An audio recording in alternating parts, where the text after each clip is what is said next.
ಒಂದು ಕಥೆಯ ಮೂಲಕ ಪ್ರಾರಂಭ ಮಾಡೋಣ. ಆಯ್ತಾ? ಏನು ಕಥೆ ಅಂದರೆ ಗೊತ್ತಿರ್ಬೋದು ಈ ಕಥೆ.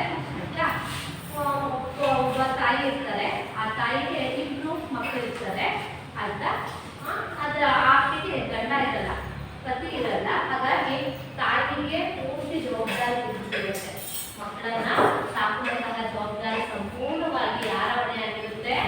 ತಾಯಿಯ ಹೊಣೆಯಾಗಿರುತ್ತೆ. ಹಾಗಾಗಿ ಅವಳು ಕಷ್ಟಪಟ್ಟು ಏನ್ ಮಾಡ್ತಾಳೆ? ಮಕ್ಕಳನ್ನ ಸಾಕ್ತಾಳೆ. ಆಯ್ತಾ? ಅಲ್ಲಿ ಇಲ್ಲಿ ಕೆಲಸಕ್ಕೆ ಹೋಗ್ಬಿಟ್ಟು ಏನ್ ಮಾಡ್ತಾಳೆ? ಮಗುವನ್ನ ಸಾಕ್ತಾಳೆ.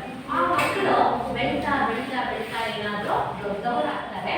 ದೊಡ್ಡವರಾದ್ಮೇಲೆ ಅವರಿಗೆ ಒಳ್ಳೆಯ ಗುಣಗಳಾಗಲಿ ಸ್ವಭಾವಗಳು ಬೆಳೆದಿಲ್ಲ. ಅವರು ಕೆಟ್ಟ ವ್ಯಸನಗಳನ್ನೆಲ್ಲ ಕಲ್ತ್ಕೊಂಡ್ಬಿಟ್ಟಿರ್ತಾರೆ. ಹಾಗಾಗಿ ಅವರ ಆಲೋಚನೆಗಳೆಲ್ಲವೂ ಕೂಡ ಏನಾಗ್ತಾ ಹೋಗ್ತವೆ? ಕೆಟ್ಟದ್ದನ್ನೇ ಮಾಡಲಿಕ್ಕೆ ಪ್ರಾರಂಭ ಮಾಡ್ತವೆ. ಆಗ ಹಣದ ಅವಶ್ಯಕತೆ ಬರುತ್ತೆ. ಆಗ ತಾಯಿಯನ್ನ ಏನ್ ಮಾಡ್ತಾ ಹೋಗ್ತಾರೆ? ಅವರು ಪೀಡಿಸ್ತಾ ಹೋಗ್ತಾರೆ. ದಿನ ಹಣವನ್ನ ಕೇಳ್ತಾ ಹೋಗ್ತಾರೆ. ತಾಯಿ ದಿನ ಹಣ ಕೊಡ್ಲಿಕ್ಕೆ ಸಾಧ್ಯ ಆಗ್ತಿರಲ್ಲ. ಕೊನೆಗೊಂದಿನ ತಾಯಿಯನ್ನೇ ಕೊಂದುಬಿಟ್ಟು ಏನ್ ಮಾಡ್ತಾರೆ? ಮಾರಾಟ ಮಾಡಲಿಕ್ಕೆ ಹೊರಡ್ತಾರೆ. ಆಯ್ತಾ? ಆಗ ಆ ಮಾರಾಟ ಮಾಡಲಿಕ್ಕಾಗಿ ಹಾಟನ್ನ ಕೊಡ್ಲಿಕ್ಕೆ ಹೋಗ್ತಾ ಇರ್ತಾರೆ. ಹೋಗುವಂತ ಸಂದರ್ಭದಲ್ಲಿ ಹೃದಯವನ್ನ ಇಟ್ಕೊಂಡು ಮಾರಾಟ ಮಾಡ್ಲಿಕ್ಕೆ ಹೋಗ್ತಾ ಇದ್ದಾರೆ. ಆ ಸಂದರ್ಭದಲ್ಲಿ ಏನಾಗ್ತಾರೆ? ಆ ಮಕ್ಕಳು ಒಬ್ಬ ಏನಾಗ್ತಾರೆ? ಎಡವಿ ಬಿದ್ದುಬಿಡ್ತಾರೆ. ಹೋಗುವ ದಾರಿಯಲ್ಲಿ ಎಡವಿ ಬಿದ್ದುಬಿಡ್ತಾನೆ. ಆಗ ಆ ಹೃದಯ ಎಡಕತ್ತೆ ನಂತರ ಮಗು ನೋಡ್ಕೊಂಡು ಹೋಗಕ್ಕಾಗ್ತಿಲ್ವಾ? ಯಾಕಪ್ಪ ಬಿದ್ದೆ? ಬೇಕಾಯ್ತಾ? ನೋವಾಯ್ತಾ ಅಂತ ಹೇಳಿ ಕೇಳಿಸ್ತಾ ಇರ್ತಾರೆ. ಯಾವುದು? ತಾಯಿಯ ಹೃದಯ. ಆಯ್ತಾ? ತಾಯಿ ಸತ್ತೋದ್ರೂ ಕೂಡ ತನ್ನ ಮಕ್ಕಳು ಚೆನ್ನಾಗಿರ್ಲಿ ಅನ್ನೋ ಒಂದು ಆಶಯವನ್ನ ಯಾವಾಗಲೂ ಕೂಡ ತಾಯಿ ಅಮ್ಮ ಏನ್ ಮಾಡಿರ್ತಾರೆ? ಅನ್ಕೊಂತಾ ಇರ್ತಾರೆ. ತನ್ನ ಮಕ್ಕಳು ಚೆನ್ನಾಗಿರ್ಲಿ ಅಂತ ಹೇಳಿ ಅನ್ಕೊಂತಾ ಇರ್ತಾರೆ. ಆಯ್ತಾ? ಹಂಗೇನೆ ನಮ್ಮ ಭೂಮಿನೂ ಕೂಡ ಅಷ್ಟೇ ಅಲ್ವಾ? ನಮ್ಮ ಭೂಮಿನೂ ಕೂಡ ಏನೋ ಹಾಗೇನೆ ಅಲ್ವಾ? ನಮ್ಮ ಭೂಮಿಯ ಮೇಲೆ ಎಷ್ಟೊಂದು ಜೀವ ರಾಶಿಗಳು ಬದುಕ್ತಾ ಇದೀವಿ ಅಲ್ವಪ್ಪ. ಆ ಮಾನವ ಕುಲ ಎಲ್ಲರೂ ಕೂಡ ಸ್ವಾರ್ಥಕ್ಕಾಗಿ ಏನ್ ಮಾಡ್ಕೊಂತಾ ಇದೀವಿ? ಭೂಮಿಯನ್ನ ಹೆಚ್ಚು ಹೆಚ್ಚು ಬಳಕೆ ಮಾಡ್ಕೊಳ್ತಾ ಇದೀವಿ ಅಲ್ವಾ? ಪ್ರಕೃತಿಯನ್ನ ಹೆಚ್ಚು ಹೆಚ್ಚು ಬಳಕೆ ಮಾಡಿಕೊಂಡು ಭೂಮಿಯ ಮೇಲೆ ದುಷ್ಪರಿಣಾಮ ಉಂಟಾಗುವಂತೆ ಮಾಡಿದೀವಿ ಅಲ್ವಾ? ಅದೇನೇ ಆದ್ರೂ ಕೂಡ ಅದನ್ನ ತಡ್ಕೊಂಡು ತನ್ನ ಭೂಗರ್ಭದ ಒಳಗೆ ಹಾಕೊಂಡು ಆಕೆ ಮಾತ್ರ, ಭೂಮಿ ತಾಯಿ ಮಾತ್ರ ಏನ್ ಮಾಡ್ತಿದ್ದಾಳೆ? ನಮ್ಮನ್ನ ರಕ್ಷಿಸ್ತಾ ಇದ್ದಾಳೆ, ಕಾಪಾಡ್ತಾ ಇದ್ದಾಳೆ. ನಾವು ಜೀವಂತವಾಗಿ ಇರೋದಕ್ಕೆ ಕಾರಣಕರ್ತರಾಗಿದ್ದಾಳೆ ಅಂತ ಹೇಳಿ ಹೇಳ್ಬೋದು ಅಲ್ವಾ? ಹಾಗಾಗಿ ಇವತ್ತಿನ ಒಂದು ಕ್ಲಾಸ್ನಲ್ಲಿ ನಾವು ನಮ್ಮ ಭೂಮಿಯ ಬಗ್ಗೆ ಸವಿಸ್ತಾರವಾದಂತ ಭೌಗೋಳಿಕ ಅಂಶಗಳನ್ನ ನಾವು ತಿಳ್ಕೊಳ್ಳೋಣ. ಯಾವ ಪಾಠದ ಬಗ್ಗೆ? ನಮ್ಮ ಭೂಮಿ ನಮ್ಮ ಜೀವಂತ ಗ್ರಹ. ಪಾಠದ ಹೆಸರೇನು? ಭೂಮಿ ನಮ್ಮ ಜೀವಂತ ಗ್ರಹ. ಭೂಮಿ ನಮ್ಮ ಜೀವಂತ ಗ್ರಹ. ಆಯ್ತಾ?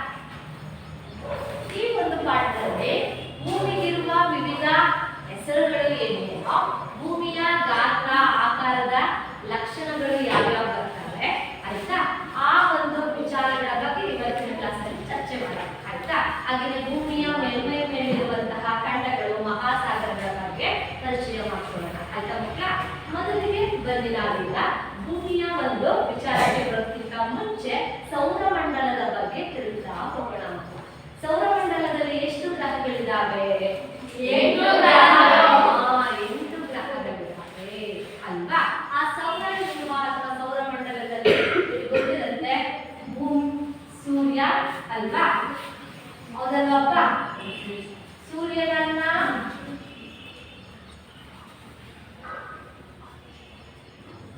ನಂತರದಲ್ಲಿ ಎಷ್ಟೊಂದು ಗ್ರಹಗಳು ಸುತ್ತಾ ಹೋಗ್ತಾರೆ. ಅದನ್ನ ಗಮನಿಸ್ತಾ ಹೋಗೋಣ. ಇದೇನೋ ಸೂರ್ಯ ಅಲ್ವಾ? ಈ ಸೂರ್ಯನ ನಂತರದಲ್ಲಿ ಬರುವಂತಹ ಒಂದು ಗ್ರಹ ಅಂದ್ರೆ ಯಾವುದು? ಬುಧ ಗ್ರಹ ಅಲ್ವಾ? ನೆಕ್ಸ್ಟ್ ಯಾವುದು? ಶುಕ್ರ. ನೆಕ್ಸ್ಟ್ ಯಾವುದು? ಶುಕ್ರ. ನೆಕ್ಸ್ಟ್ ಯಾವುದು? ಭೂಮಿ. ಮೂರನೇ ಗ್ರಹ ಯಾವುದು? ಭೂಮಿ ಅಲ್ವಾ? ನೆಕ್ಸ್ಟ್ ಯಾವುದು? ಮಂಗಳ. ಮಂಗಳ ಗ್ರಹ. ನೆಕ್ಸ್ಟ್ ಯಾವುದು? ಮಂಗಳ. ನೆಕ್ಸ್ಟ್ ಯಾವುದು? Guru. Next Shani. Next Uranus.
ಅರ್ಥ ಆಗ್ತಿದೆಯಲ್ವಾ?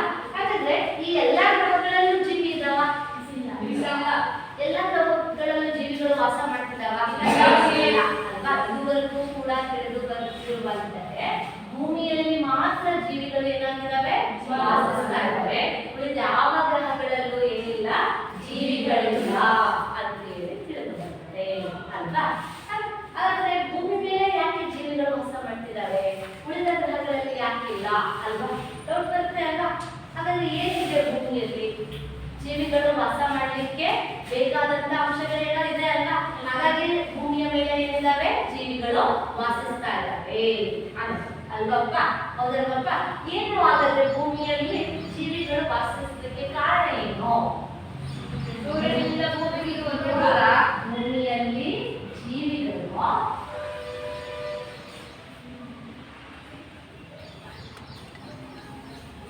ವಾಸಿಸಲು ಕಾರಣವಾದಂತಹ ಅಂಶಗಳು.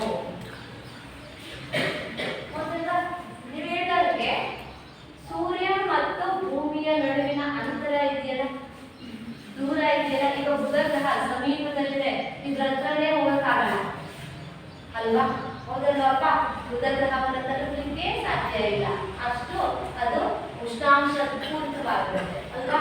ಹಾಗಾಗಿ ಜೀವಿಗಳು ವಾಸ ಮಾಡಲಿಕ್ಕೆ ಸಾಧ್ಯವಿಲ್ಲ. ಹಾಗಾಗಿ ಸೂರ್ಯ ಮತ್ತೆ ಭೂಮಿಯ ನಡುವಿನ ಈ ದೂರ ಇದೆಯಲ್ಲ, ಅಂತರ ಜೀವಿಗಳು ವಾಸಿಸಲಿಕ್ಕೆ ಬೇಕಾದಂತಹ ವಾತಾವರಣವನ್ನ ನಿರ್ಮಿಸಿದೆ ಅಂತ ಹೇಳಿ ಹೇಳ್ಬೋದು ಅಲ್ವಾ? ಹಾಗೆಯೇ ಈ ಭೂಮಿಯ ಮೇಲೆ ಇರುವಂತಹ ಉಷ್ಣಾಂಶ, ಜೀವಿಗಳು ವಾಸ ಮಾಡಲಿಕ್ಕೆ ಬೇಕಾದಂತಹ ಉಷ್ಣಾಂಶ ಭೂಮಿಯಲ್ಲಿ ಸಿಗ್ತಾ ಇದೆ. ಸಮತೋಲಿತವಾದಂತಹ ಒಂದು ವಾತಾವರಣ, ಉಷ್ಣಾಂಶ ಇಲ್ಲಿ ಇದೆ. ಹಾಗಾಗಿ ಜೀವಿಗಳು ಏನಾಗ್ತಾ ಇದ್ದಾರೆ, ಬದುಕ್ತಾ ಇದ್ದಾರೆ ಅಲ್ವಾ? ಹಾಗೆಯೇ ಜೀವಿಗಳು ವಾಸಿಸಲಿಕ್ಕೆ ಬೇಕಾದಂತಹ ಮತ್ತೊಂದು ಅಂಶ ಏನು? ಅನಿಲಗಳು. ಉಸಿರಾಟ ಮಾಡಲಿಕ್ಕೆ ಏನು ಬೇಕು? ಅನಿಲಗಳು ಅಲ್ವಾ? ಒಂದೇ ಪಾಯಿಂಟ್ ಏನು? ಸೂರ್ಯನಿಂದ ಭೂಮಿಗಿರುವ ದೂರ. ನೆಕ್ಸ್ಟ್ ಉಷ್ಣಾಂಶ ಏನು? ಉಷ್ಣಾಂಶ ಅಲ್ವಾ? ಭೂಮಿಯಲ್ಲಿ ಜೀವಿಗಳು ವಾಸ ಮಾಡಲಿಕ್ಕೆ ಬೇಕಾದಂತಹ ಉಷ್ಣಾಂಶ ಇದೆ. ಅದು ಮೂರನೇದು ಬಹುಮುಖ್ಯವಾದದ್ದು ಅನಿಲಗಳು ಅಲ್ವಾಪ್ಪ? ಜೀವಿಗೆ ಬೇಕಾದಂತಹ ಅನಿಲ, ವಾತಾವರಣದ ಅಂಶಗಳು ಭೂಮಿಯ ಮೇಲೆ ಇದೆ. ಹಾಗಾಗಿ ಜೀವಿಗಳು ಇಲ್ಲಿ ವಾಸಿಸ್ತಾ ಇದ್ದಾವೆ ಅದು. ಹಾಗೆಯೇ ಮತ್ತೊಂದು ಅಂಶ ಏನು? ಭೂಮಿಯ ಮೇಲಿನ ವಾತಾವರಣ. ಭೂಮಿಯ ಮೇಲಿರುವಂತಹ ವಾತಾವರಣ, ಜೀವಿಗಳು, ಸಸ್ಯವರ್ಗ, ಪ್ರಾಣಿವರ್ಗ ವಾಸಿಸಲು ಬೇಕಾದಂತಹ ವಾತಾವರಣ ಭೂಮಿಯ ಮೇಲೆ ನಿರ್ಮಿತ ಆಗಿದೆ. ಇದು ಒಂದು ಕ್ಷಣದಲ್ಲಿ, ಒಂದು ವರ್ಷದಲ್ಲಿ ಆಗಿರುವಂತದ್ದಲ್ಲ, ಸಾವಿರಾರು ಕೋಟಿ ವರ್ಷಗಳ ಹಿಂದೆ ನಿರ್ಮಾಣ ಆಗಿರುವಂತಹ ಅಂಶ ಇದು ಅಲ್ವಾ? ರೂಪುಗೊಂಡಿರುವಂತಹ ಅಂಶ. ಹಾಗಾಗಿ ಅಂತಹ ವಾತಾವರಣ ಭೂಮಿಯ ಮೇಲೆ ಇದೆ ಅಂತ ಹೇಳಿ ಹೇಳ್ಬೋದು ಆಯ್ತಾ? ಅದ್ರ ಜೊತೆಗೆ ಮತ್ತೊಂದು ಬಹುಮುಖ್ಯವಾದಂತಹ ಅಂಶ ಅಲ್ವಪ್ಪ? ಇದ್ರ ಬಗ್ಗೆ ಗೊತ್ತಿದೆ ಅಲ್ವಾ ನಿಮಗೆ? ಸೂರ್ಯನಿಂದ ಬರುವಂತಹ ಉಷ್ಣಾಂಶ ಏನಾಗುತ್ತೆ, ಭೂಮಿಯ ಮೇಲೆ ತಲುಪುತ್ತೆ. ಭೂಮಿಯಲ್ಲಿರುವಂತಹ ನೀರಿನ ಅಂಶ ಏನಾಗುತ್ತೆ, ಆವಿಯಾಗಿ ಏನಾಗುತ್ತೆ, ಮೇಲಕ್ಕೆ ಹೋಗಿ ಅನಿಲ ರೂಪದಲ್ಲಿ ಮೇಲಕ್ಕೆ ಹೋಗುತ್ತೆ. ನೆಕ್ಸ್ಟ್ ಅಲ್ಲಿಂದ ಏನಾಗುತ್ತೆ, ನೆಕ್ಸ್ಟ್ ಭೂಮಿಗೆ ಬರುತ್ತೆ ಅಲ್ವಾ?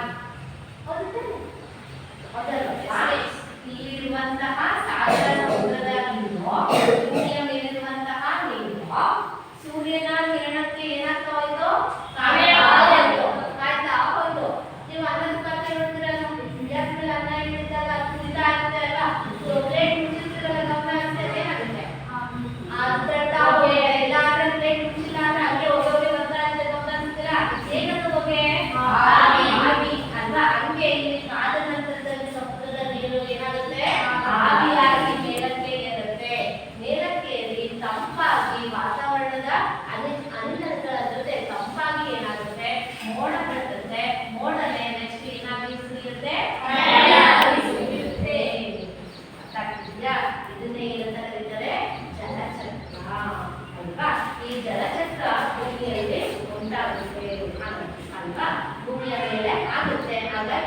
ಜೀವಿಗಳಿಗೆ ನೀರು ಬೇಕೇ ಬೇಕಲ್ವಾ? ಅತ್ಯವಶ್ಯಕ ಅಲ್ವಾ? ಸಸ್ಯವರ್ಗಕ್ಕೆ ಪ್ರಾಣಿವರ್ಗಕ್ಕೆ ಬೇಕೇ ಬೇಕು ಅಲ್ವಾ? ಹಾಗಾಗಿ ಭೂಮಿಯ ಮೇಲೆ ಜೀವಿಗಳು ವಾಸಿಸ್ತಾ ಇದ್ದಾವೆ ಅಂತ ಹೇಳ್ಬೋದು ಆಯ್ತಾ? ಈ ಎಲ್ಲ ಅಂಶಗಳು ಭೂಮಿಯಲ್ಲಿ ಜೀವಿಗಳು ವಾಸಿಸೋದಕ್ಕೆ ಕಾರಣ ಆಯ್ತಾ? ಅರ್ಥ ಆಯ್ತು ಅಲ್ವಾ? ಇಷ್ಟು ಅಂಶಗಳು ಹೇಳಿ ಒಂದ್ಸಲ.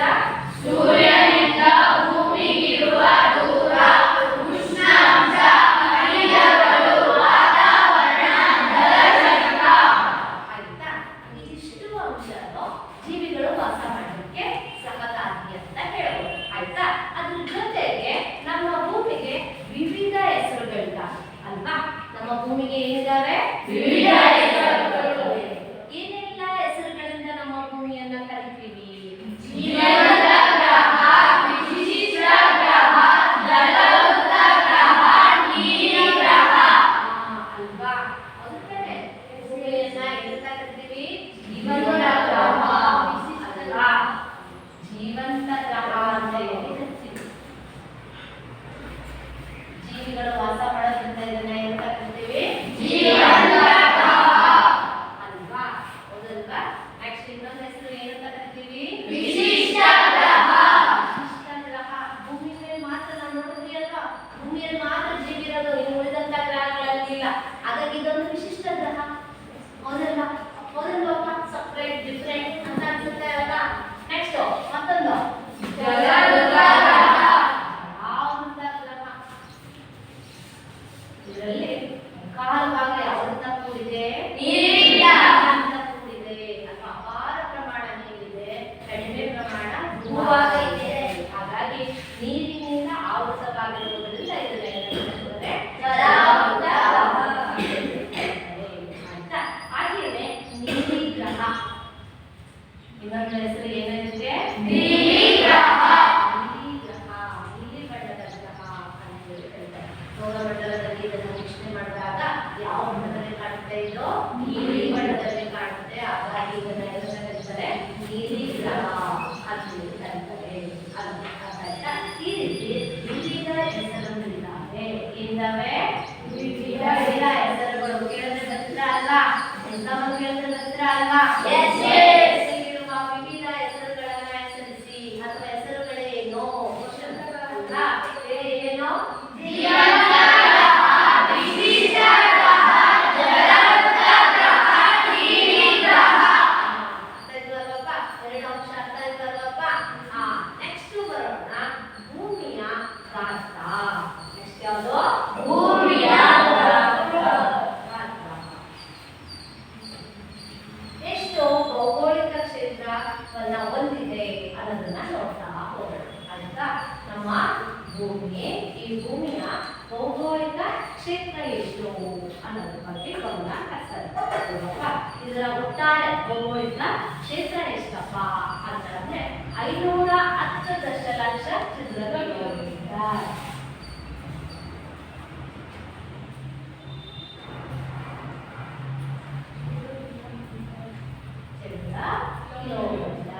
ಅಲ್ವಾ?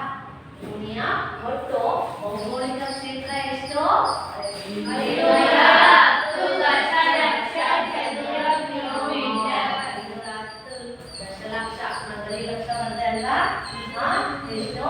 510 ದಶಲಕ್ಷ ಚದುರ ಕಿಲೋಮೀಟರ್ ಆಯ್ತಾ? ಇದರಲ್ಲಿ ಎಷ್ಟು ಭಾಗ ನೀರಿದೆ? 70%. ಎಷ್ಟು? 361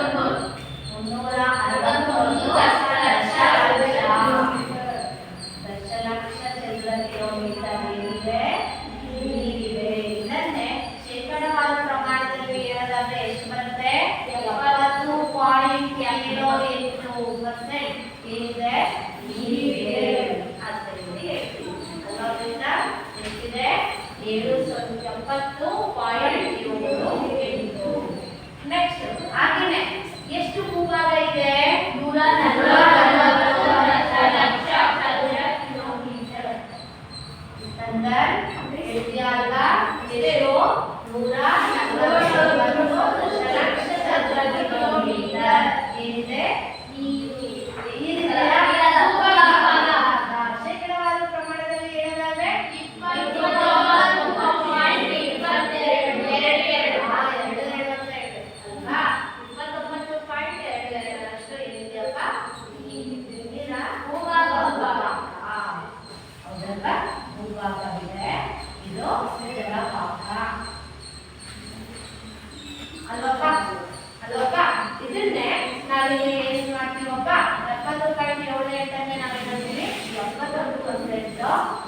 ಜಲರಾಶಿ ಇದೆ. 29% ಏನಿದೆ? ಭೂರಾಶಿ ಇದೆ ಅಲ್ವಾ? ಇದು ಪಾಯಿಂಟ್ ಸಮಥಿಂಗ್ ಮಾಡುವಾಗ ಸಂಪೂರ್ಣ ಮಾಡ್ಕೊಳ್ತೀವಿ ಅಲ್ಲ, ಈ ಮ್ಯಾಥ್ಸ್ ಅಲ್ಲಿ ನೋಡ್ತೀವಿ ಅಲ್ಲ. ಹಾಗಾಗಿ 79% ಇದೆ ಜಲಭಾಗ ಇದೆ, 29% ಏನಿದೆ ಭೂಭಾಗ ಇದೆ ಅನ್ನೋದನ್ನ ನಾವು ಕಾಣ್ತೀವಿ. ಇದನ್ನ ಗಮನಿಸಿದಾಗ ಮಾತ್ರ ಎಷ್ಟನೇ ದೊಡ್ಡ ಗ್ರಹ ಇದು? ಸೌರಮಂಡಲದಲ್ಲಿರುವಂತಹ ಗ್ರಹಗಳಲ್ಲಿ ಎಷ್ಟನೇ ದೊಡ್ಡ ಗ್ರಹ? ಗುರು ಗ್ರಹ ಅತಿ ದೊಡ್ಡ ಗ್ರಹ ಅಂತ ನೋಡಿದ್ವಿ ಅಲ್ವಾ? ಅದರಲ್ಲಿ ಭೂಮಿ, ನಮ್ಮ ಭೂಮಿ 5ನೇ ದೊಡ್ಡ ಗ್ರಹವಾಗಿದೆ. ನೋಡಿ, ನಮ್ಮ ಭೂಮಿಯ ಸುತ್ತ ಸುತ್ತವಾಗಿ ಹೋಗೋ ಗ್ರಹ ಯಾವುದು? ಚಂದ್ರ. ಚಂದ್ರನಂತವನ್ನು 4ನ್ನ ಸೇರಿಸಿದ್ರೆ ನಮ್ಮ ಭೂಮಿ ಆಗುತ್ತೆ. ಚಂದ್ರ ಇದೆಯಲ್ಲ, ಚಂದ್ರನಂತದನ್ನ ಎಷ್ಟು ಸೇರಿಸಬೇಕು? 4 ಸೇರಿಸಿದ್ರೆ ನಮ್ಮ ಭೂಮಿ ಆಗುತ್ತೆ. ಅರ್ಥ ಆಗ್ತಿದ್ಯಾ? ಹಾಗೇನೆ ನಮ್ಮ ಭೂಮಿಯಂತವನ್ನ 107 ಸೇರಿಸಿದ್ರೆ ಏನಾಗುತ್ತೆ? ಸೂರ್ಯ ಆಗುತ್ತೆ. ಅದೇ ನಮ್ಮ ಭೂಮಿಯಂತವನ್ನ ಎಷ್ಟು ಸೇರಿಸಿದ್ರೆ? 107 ಭೂಮಿಯನ್ನ ಸೇರಿಸಿದ್ರೆ ಯಾವುದು ಉಂಟಾಗೋದು? ಸೂರ್ಯ. ಅರ್ಥ ಆಗ್ತಿದ್ಯಾ? ಅಷ್ಟು ಒಂದು ವಿಸ್ತೀರ್ಣವನ್ನ ಹೊಂದಿದೆ ಅನ್ನೋದನ್ನ ಹೇಳ್ಬೋದು. ಅರ್ಥ ಆಗ್ತಿದೆಯಾ ಅಲ್ವಾ ಮಕ್ಕಳ? ಕ್ವಶನ್ ಕೇಳ ಇದು ಸಮಸ್ಯೆ ಹೇಳ್ತೀರಾ ಅಲ್ವಾ?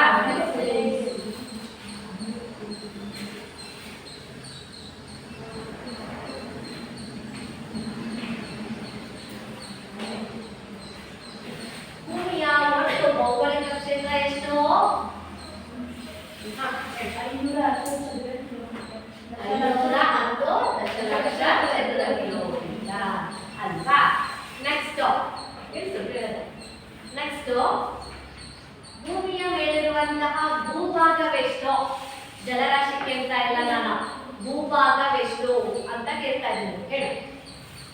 149 ದಶಲಕ್ಷ ಚದುರ ಕಿಲೋಮೀಟರ್. 149 ದಶಲಕ್ಷ ಚದುರ ಕಿಲೋಮೀಟರ್ ಅಲ್ವಪ್ಪ?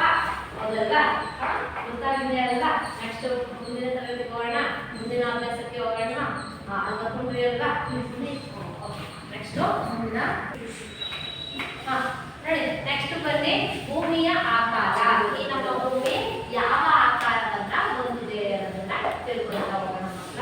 ಇದು ಯಾವ ಆಕಾರದಲ್ಲಿದೆ? ಚೆಂಡಿನ ಆಕಾರದಲ್ಲಿದೆಯಾ?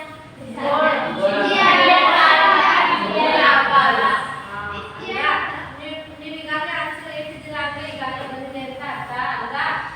ನೋಡಿ, ಇದು ನಾವು ಚೆಂಡು, ಗೋಳ, ವೃತ್ತ ಅಂತ ಹೇಳ್ತಾ ಹೋಗ್ತೀವಿ. ಆದ್ರೆ ನಮ್ಮ ಭೂಮಿ ಯಾವ ರೀತಿ ಇದೆಯಪ್ಪ ಅಂತಂದ್ರೆ ಸಮಭಾಜಕ ವೃತ್ತದ ಕಡೆ ಏನಾಗಿದೆ? ಉಪ್ಪಿದೆ. ಧ್ರುವೀಯ ಭಾಗದ ಕಡೆ ಹೋದಾಗ ಏನಾಗಿದೆ? ಇದು ಚಪ್ಪಟೆಯಾಗಿದೆ. ಏನಾಗಿದೆ? ಚಪ್ಪಟೆ ಆಕಾರವನ್ನು ಹೊಂದಿದೆ. ಗೊತ್ತಾಗ್ತಿದ್ಯಾ? ಸಮಭಾಜಕ ವೃತ್ತ ಭಾಗದಲ್ಲಿ ಏನಾಗಿದೆ? ಇದು ಉಪ್ಪಿದೆ, ಎತ್ತರ ಅಗಲಾಗಿದೆ. ಈ ಬಲೂನ್ ಅನ್ನ ಮುಂದೆ ಹೋದ್ರೆ ಅರ್ಥ ಆಗಲ್ವಾ? ಆ ರೀತಿ ಏನಾಗಿದೆ? ಅಗಲಾಗಿದೆ. ಧ್ರುವೀಯ ಭಾಗಕ್ಕೆ ಹೋದಂತೆಲ್ಲ ಏನಾಗಿದೆಯಪ್ಪ? ಚಪ್ಪಟೆ ಆಕಾರವಾದದನ್ನ ನಾವು ಕಾಣ್ತಾ ಹೋಗ್ತೀವಿ. ಗೊತ್ತಾಗ್ತಿದ್ಯಾ? ಈ ರೀತಿ ಚಪ್ಪಟೆ ಆಕಾರವಾಗಿದೆ. ಈ ಆಕಾರವನ್ನ ಏನಂತ ಕರೀತಾರೆ?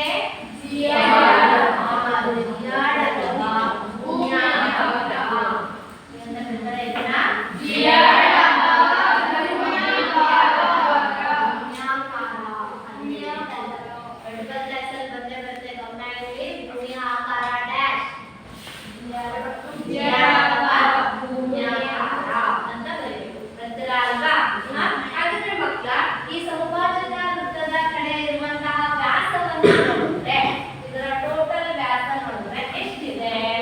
12,756 ಕಿಲೋಮೀಟರ್ ವ್ಯಾಸವನ್ನು ನಾವು ಕಾಣ್ತೀವಿ.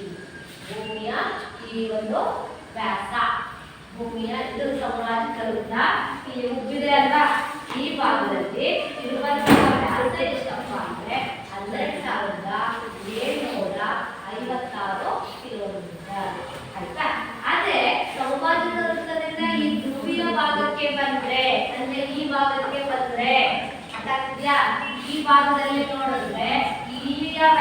ಎಷ್ಟು?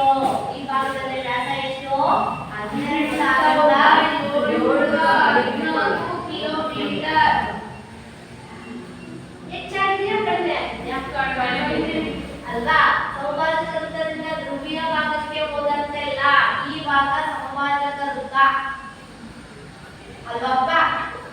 ಈ ಸಮಭಾಜಕ ವೃತ್ತದಿಂದ ಯಾವ ಭಾಗಕ್ಕೆ ಹೋದಂತೆಲ್ಲ ಕುಮಾರ? ಈ ಭಾಗವನ್ನ ಎಲ್ಲಿ ಕರಿತೀವಿ? ಧ್ರುವೀಯ ಭಾಗ ಅಂತ ಹೇಳಿ ಕರಿತೀವಿ. ಆಯ್ತಾ? ಈ ಧ್ರುವೀಯ ಭಾಗಕ್ಕೆ ಹೋದಂತೆಲ್ಲ ಏನಾಗ್ತಾ ಹೋಗಿದೆ? ಕಡಿಮೆ ಆಗ್ತಾ ಹೋಗಿದೆ. ವ್ಯಾಸದ ಪ್ರಮಾಣ ಏನಾಗ್ತಾ ಹೋಗಿದೆ? ಕಡಿಮೆ ಆಗ್ತಾ ಹೋಗಿದೆ. ಗೊತ್ತಾಗ್ತಿದ್ಯಾ? ಅದನ್ನ ಗೊತ್ತಾಗ್ತಿದ್ಯಾ? ಹಾಗೆಯೇ ಸುತ್ತಳತೆಯನ್ನ ನೋಡೋದಾದ್ರೆ ಸಮಭಾಜಕ ವೃತ್ತದಲ್ಲಿ ಎಷ್ಟು ಸುತ್ತಳತೆ ಬರುತ್ತಪ್ಪ? 40,000 ಮೇಲೆ 7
ಏಷ್ಯಾ ಖಂಡ, ಆಸ್ಟ್ರೇಲಿಯಾ ಖಂಡ, ಅಂಟಾರ್ಟಿಕಾ ಖಂಡ, ಅಂಟಾರ್ಟಿಕಾ ಖಂಡ, ದಕ್ಷಿಣ ಅಮೆರಿಕ ಖಂಡ, ಉತ್ತರ ಅಮೆರಿಕ ಖಂಡ, ಯುರೋಪ್ ಖಂಡ, ಆಫ್ರಿಕಾ ಖಂಡ. ಅವನು ಗೊತ್ತಿರೋದು ಇದೆಯಾ? ಎಷ್ಟು ಖಂಡಗಳಿದ್ದಾವೆ? 7 ಖಂಡಗಳಿದ್ದಾವೆ ಅಲ್ವಾ? ಆ 7 ಖಂಡಗಳನ್ನ ಪಟ್ಟಿ ಮಾಡಿದ್ರೆ ಅಲ್ವಾ? ಹಾಗೇನೆ ಚಾರ್ಟ್ ಅಲ್ಲಿ ಪಟ್ಟಿ ಮಾಡೋದನ್ನ ನೋಡ್ಕೊಂಡ್ರಿ ಅಲ್ವಾ? ಹಾಗೇನೆ ಮಹಾಸಾಗರಗಳು ಎಷ್ಟಿದ್ದಾವೆ? 4 ಮಹಾಸಾಗರಗಳಿದ್ದಾವೆ ಅಲ್ವಾ? ಮಹಾಸಾಗರ ಅಂದ್ರೆ ಗೋಳದ ಮೇಲಿರುವಂತಹ ಜಲರಾಶಿಯನ್ನ ಏನಂತ ಕರೀತಾರೆ? ಗೋಳದ ಮೇಲಿರುವ ಜಲರಾಶಿಯನ್ನ ಮಹಾಸಾಗರ ಅಂತ ಹೇಳಿ ಕರೀತಾರೆ ಅಲ್ವಾ? ಎಷ್ಟಿದ್ದಾವೆ? 4. ಯಾರಿದ್ದೀರಾ? ಪೆಸಿಫಿಕ್ ಮಹಾಸಾಗರ, ಅಟ್ಲಾಂಟಿಕ್ ಮಹಾಸಾಗರ, ಹಿಂದೂ ಮಹಾಸಾಗರ, ಆರ್ಕ್ಟಿಕ್ ಮಹಾಸಾಗರ. ಆರ್ಕ್ಟಿಕ್ ಮಹಾಸಾಗರ. ಯಾರು ಗುರುತು ಮಾಡ್ತೀರಾ? 4 ಮಹಾಸಾಗರಗಳನ್ನು ಗುರುತು ಮಾಡಬೇಕು. ಪೆಸಿಫಿಕ್ ಮಹಾಸಾಗರ, ಅಟ್ಲಾಂಟಿಕ್ ಮಹಾಸಾಗರ, ಹಿಂದೂ ಮಹಾಸಾಗರ, ಆರ್ಕ್ಟಿಕ್ ಮಹಾಸಾಗರ. ಆರ್ಕ್ಟಿಕ್ ಮಹಾಸಾಗರ ಅಲ್ವಾ? 4 ಮಹಾಸಾಗರಗಳು ಯಾವ್ಯಾವ ಅಂತ ಬರಿಬೇಕ ನಾನು? ಇದಾವೆ ಅಲ್ವಾ? ಬರೀತೀರಾ ಅಲ್ವಾ? ಬರ್ಕೊಳ್ಳಿ. ಅಂತ 7 ಖಂಡಗಳು ಹಾಗೂ 4 ಮಹಾಸಾಗರಗಳನ್ನ ನಾವು ಕಾಣ್ತೀವಿ ಅಲ್ವಾ? ನೋಡಿ ಅಲ್ವಾ? ಹೇಳ್ತೀರಾ ಅಲ್ವಾ? ನೆಕ್ಸ್ಟ್ ಬನ್ನಿ, ಭೂಮಿಯ ಮೇಲೆ ಇರುವಂತಹ ಅಂಶವನ್ನ 2 ಭಾಗಗಳಾಗಿ ವಿಂಗಡಣೆ ಮಾಡ್ತೀವಿ. ಒಂದು, ಭೂಮಿಯನ್ನ ಎಷ್ಟು ಭಾಗಗಳಾಗಿ ವಿಂಗಡಣೆ ಮಾಡ್ತೀವಿ? 2 ಭಾಗಗಳಾಗಿ ವಿಂಗಡಣೆ ಮಾಡ್ತೀವಿ. ಇದು ಯಾವುದು? ಸಮಭಾಜಕ ವೃತ್ತ. ವೃತ್ತ. 0 ಡಿಗ್ರಿ ವೃತ್ತವನ್ನ ಏನಂತ ಕರೀತಾರೆ? ಸಮಭಾಜಕ ವೃತ್ತ.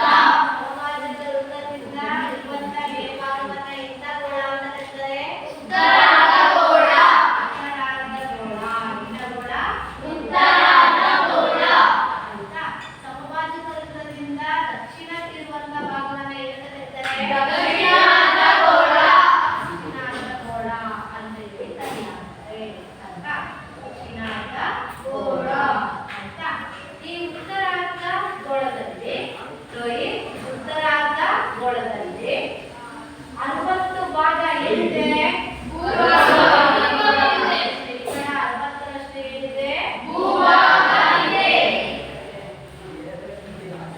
ಹಾಗೆಯೇ ಶೇಕಡ 40ರಷ್ಟು ಏನಿದೆಯಪ್ಪ? ಜಲರಾಶಿ ಇದೆ.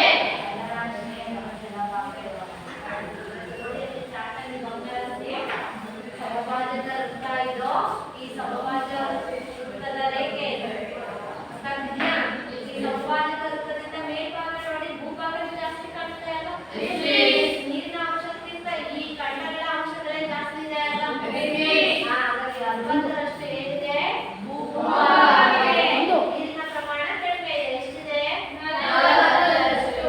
ಏನಿದೆ? ಹಾಗಾಗಿ ಇದನ್ನ ಭೂಪ್ರಧಾನ ಗೋಳ ಏನಂತ ಹೇಳ್ತಾರೆ? ಭೂಪ್ರಧಾನ ಗೋಳ. ಭೂಭಾಗ ಹೆಚ್ಚಾಗಿರೋದ್ರಿಂದ ಅಂತ. ಅದೇ ದಕ್ಷಿಣಾರ್ಧಕ್ಕೆ ಬಂದ್ರೆ ಗಮನಿಸಿ, ಇಲ್ಲಿ ನೀವು ಹೇಳ್ತೀರಾ ಈ ರೇಖೆಯಿಂದ ಕೆಳಭಾಗಕ್ಕೆ ಭೂಭಾಗ ಜಾಸ್ತಿ ಇದೆಯಾ ಜಲಭಾಗ ಜಾಸ್ತಿ?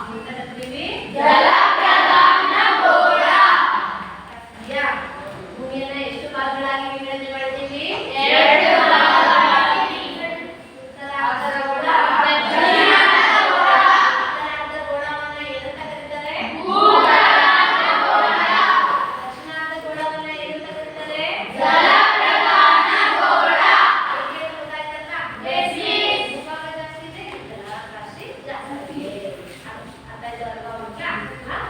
ಇವತ್ತಿನ ಅವಧಿಯಲ್ಲಿ ನಾವು ಏನೇನ್ ನೋಡಿದ್ವಿ? ಭೂಮಿಯ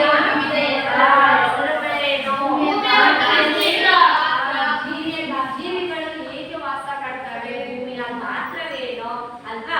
ಭೂಮಿಯ ಮೇಲಿರುವಂತ ಖಂಡಗಳು ಯಾವ್ಯಾವು, ಹಾಗೆ ಸಾಗರಗಳು ಯಾವ್ಯಾವು, ಹಾಗೆ ಭೂಪ್ರಧಾನ ಅಂದ್ರೇನು, ಜಲಪ್ರಧಾನ ಅಂದ್ರೇನು ಅಂತ ಕೇಳ್ಕೊಂಡು ಅಲ್ವಾ ಮಕ್ಕಳ? ಹೋಮಂತ ಗೊತ್ತಿರಾ? ಹಾಕೊಳ್ಳಿ ಹೋಮನ್ನ. ಪ್ರಪಂಚದ ನಕ್ಷೆಯಲ್ಲಿ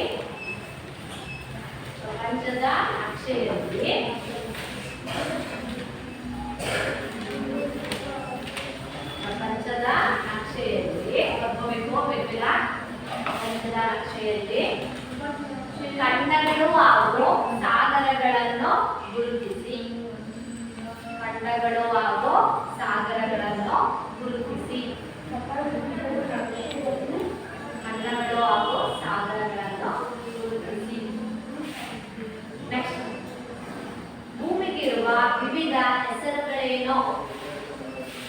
ಭೂಮಿಗಿರುವ ವಿವಿಧ ಹೆಸರುಗಳೇನು? ನೆಕ್ಸ್ಟ್, ಭೂಮಿಗಿರುವ ವಿವಿಧ ಹೆಸರುಗಳೇನು? ನೆಕ್ಸ್ಟ್, ಭೂಮಿಯಲ್ಲಿ ಜೀವಿಗಳು ವಾಸಿಸುತ್ತಿವೆ ಏಕೆ?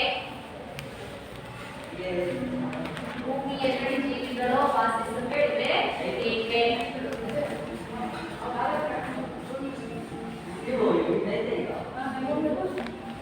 ಭೂಮಿಯಲ್ಲಿ ಜೀವಿಗಳು ವಾಸಿಸುತ್ತಿವೆ ಏಕೆ? ಆಯ್ತಾ? ನೋಡಾಯ್ತಾ? ನಾಳೆ ಓದ್ಕೊಳಕ್ಕೆ ಅದನ್ನ ಹಾಕಿ ಬನ್ನಿ. ಇವತ್ತಿನ ಕ್ಲಾಸಿನಿಂದ ಏನು ಅರ್ಥ ಆಗುತ್ತೆ? ಭೂಮಿಯ ಮಹತ್ವ ನಮಗೆ ಗೊತ್ತಾಗುತ್ತೆ. ಹಾಗೇನೆ ಭೂಮಿ ಇರೋದ್ರಿಂದ ನಾವು ಬದುಕ್ತಾ ಇದ್ದೀವಿ ಅಲ್ವಪ್ಪ? ನಾವು ವಾಸ ಮಾಡ್ಲಿಕ್ಕೆ ಇರುವಂತ ಜಾಗನೇ ಯಾವುದು? ಭೂಮಿ.